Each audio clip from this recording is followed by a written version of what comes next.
ભાવનગર શહેરમાં લીંબડીયું નજીક આવેલા પોલીસ સ્ટેશનની બાજુમાં જાહેર જનતાને બેસવા માટેનો વિસામો હોય ત્યાં દારૂની કોથળીઓને લઈને પૂર્વ કોંગ્રેસ પ્રમુખે કેટલાક સવાલો ઉપસ્થિત કર્યા છે। પોલીસ સ્ટેશન નજીક સામાન્ય લોકોને બેસવા માટે વિસામો હોય ત્યાં દારૂની કોથળી હોવાને પગલે પૂર્વ કોંગ્રેસ પ્રમુખે સવાલો ઊભા કર્યા હતા। આ સાથે વિસામાની પાછળ આંગણવાડી આવી હોય ત્યારે ગંદકી દારૂની કોથળીઓના લઈને કેટલાક સવાલો તંત્ર સામે ઊભા કરીને ઇશારામાં પ્રહાર કર્યો હતો।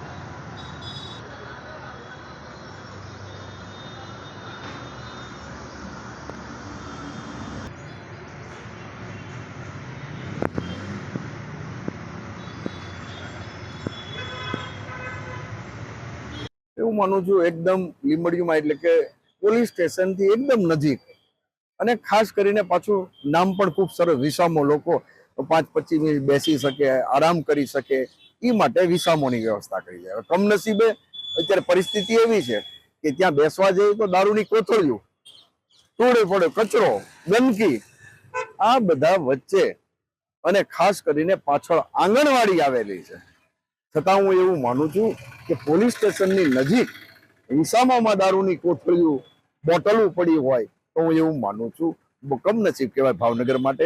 ખરેખર આવા સ્થળો હોય બેસવાના હોય પછી સરદાર ગાર્ડન હોય બીજા અન્ય ગાર્ડન હોય ઘોઘા સર્કલના સરદારનગરના આ બધા ગાર્ડનમાં બેઠવા માટે લોકો પોતાના પરિવારના 5-25 મિનિટ આરામ કે બેસવા મનોરંજન માટે જતા હોય છે। પણ જો ત્યાં આવા સામાજિક તત્વોના અડ્ડાઓ હોય તો હું એવું માનું છું સારો માણસો ત્યાં આવવા પણ રાજી નથી।